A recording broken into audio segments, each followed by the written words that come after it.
Love infinite channel में आप सभी का बहुत बहुत स्वागत है। लव इनफाइनाइट चैनल में आपको मिलेगा एस्ट्रोलॉजी, ट्विन फ्लेम और एंजल नंबर्स, साथ ही टैरो रीडिंग। टैरो रीडिंग का काम वीडियोस बनाने का थोड़ा सा कम हो गया है क्योंकि मेरे पास एस्ट्रोलॉजी और टैरो रीडिंग का ही काम, पर्सनल रीडिंग, वो बहुत ज़्यादा आ चुका है, जिस वजह से वीडियोस बनाने का टाइम नहीं मिल पा रहा है। चलिए कोई बात नहीं। ज्योतिष सीरीज में आज हम बात करते हैं द्वितीय नक्षत्र भरणी नक्षत्र की।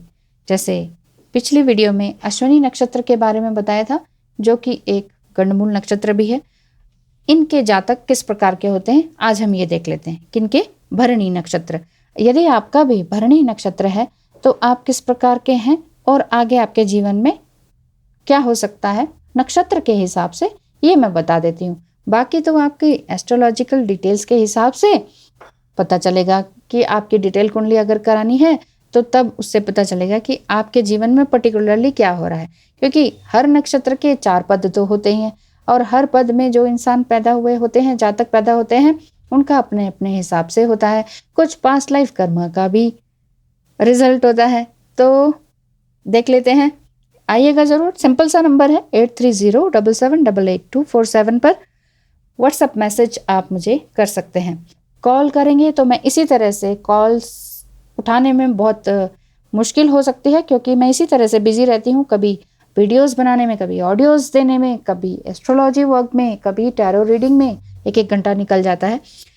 तो बेटर रहेगा कि आप मुझे व्हाट्सएप मैसेज करें रिटर्न करके, या ऑडियो सेंड कर सकते हैं। कई बार हिंदी इंग्लिश नहीं लिख पाते हैं तो आप ऑडियो भी सेंड कर सकते हैं। ओके, अब हम बात करते हैं भरणी नक्षत्र के जातक किस प्रकार के होते हैं। भरणी नक्षत्र आकाश मंडल का दूसरा नक्षत्र है। भरणी का अर्थ है धारक, धारण करना, है ना। दक्ष प्रजापति की एक पुत्री का नाम भरणी है, जिसका विवाह चंद्रमा से हुआ था, और उसी के नाम पर इस नक्षत्र का नाम है भरणी नक्षत्र। भरणी नक्षत्र में यम का व्रत और पूजन किया जाता है। इसका स्वामी शुक्र है। भरणी नक्षत्र के स्वामी कौन है? शुक्र। और नक्षत्र देवता कौन है? यमराज। युग्म वृक्ष को भरणी नक्षत्र का प्रतीक माना जाता है। इस नक्षत्र में पैदा होने वाले जातक युग्म वृक्ष की पूजा करते हैं। जो वृक्ष का नाम है युग्म, उस वृक्ष की पूजा करनी चाहिए या करते हैं।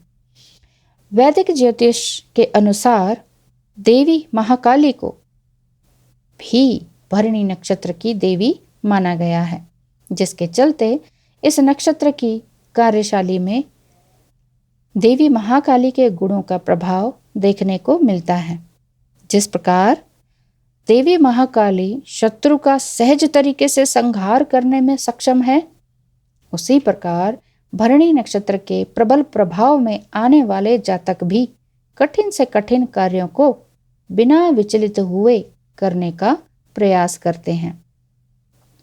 जो व्यक्ति भरणी नक्षत्र में जन्म लेते हैं वे सुख सुविधाओं को चाहने वाले होते हैं। इनका जीवन काफी आनंद में बीतता है।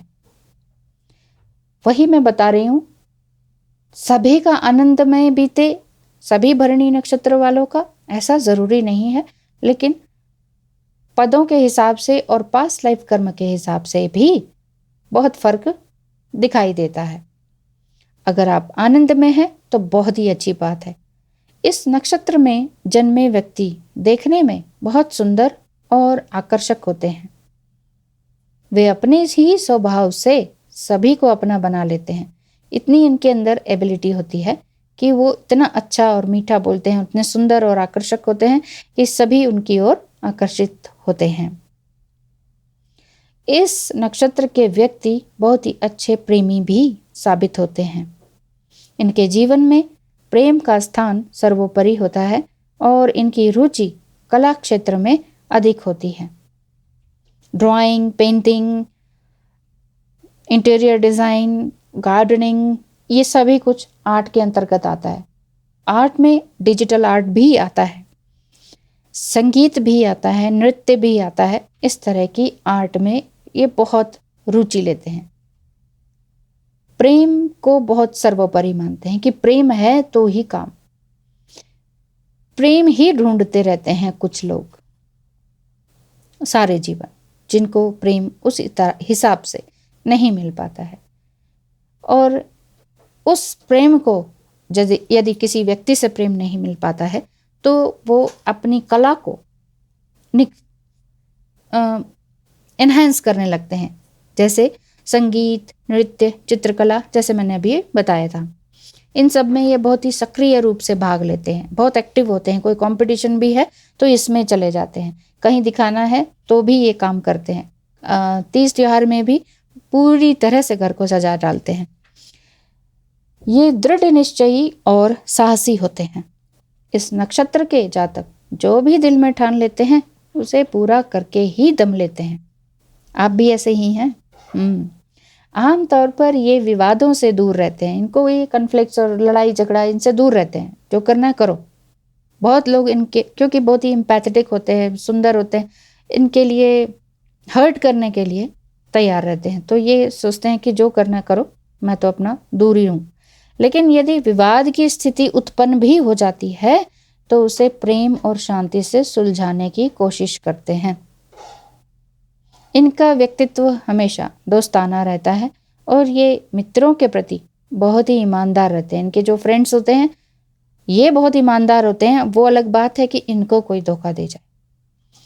ये विषयों को तर्क के आधार पर तोलते हैं, जिसके कारण ये अच्छे समालोचक भी होते हैं। इन्हें समाज में मान सम्मान और प्रतिष्ठा जरूर मिलती है, क्योंकि इनका स्वभाव दोस्ताना रहता है, सबको आकर्षित करते हैं, सबके लिए अच्छा सोचते हैं। भरणी नक्षत्र के जो पुरुष होते हैं उनकी जो विवाह की सीमा है वो 25 वर्ष तक हो जाती है, कैसे न कैसे करके। और स्त्री की 22 से 23 वर्ष तक भरणी नक्षत्र में हो तो उनका विवाह होना बिल्कुल 23 वर्ष तक पॉसिबल हो जाता है। सूर्य 27 अप्रैल से 10 मई तक इसमें रहता है, तो ये भरणी नक्षत्र है। नीलम 5 रत्ती सोने की अंगूठी में चौथी उंगली में यदि धारण किया जाए तो ये इनके लिए अच्छा रहता है। लेकिन जो मैंने कहा, सिर्फ इसी आधार पर भरणी नक्षत्र वाले नीलम पहन ना लें, क्योंकि आपकी पद अलग अलग हैं। आपका कौन सा भाग्य रत्न है ये भी देखना होता है, क्योंकि जीवन रत्न अलग है, भाग्य रत्न अलग है। इसी तरह से आपका जो भाग्य रत्न है वो बताया जाता है। अगर आपको डिटेल कुंडली एनालिसिस करवानी है तो उसमें मैं ये सब कुछ बताती हूँ, जैसा कि मैंने पहले भी अपनी वीडियो में बताया है। सब कुछ मतलब पूरा इजी लैंग्वेज में पूरा अच्छी तरीके से बताती हूँ, विद रीजन कि क्या है। Thank you so much. धन्यवाद वीडियो को अंत तक देखने के लिए। नमस्कार।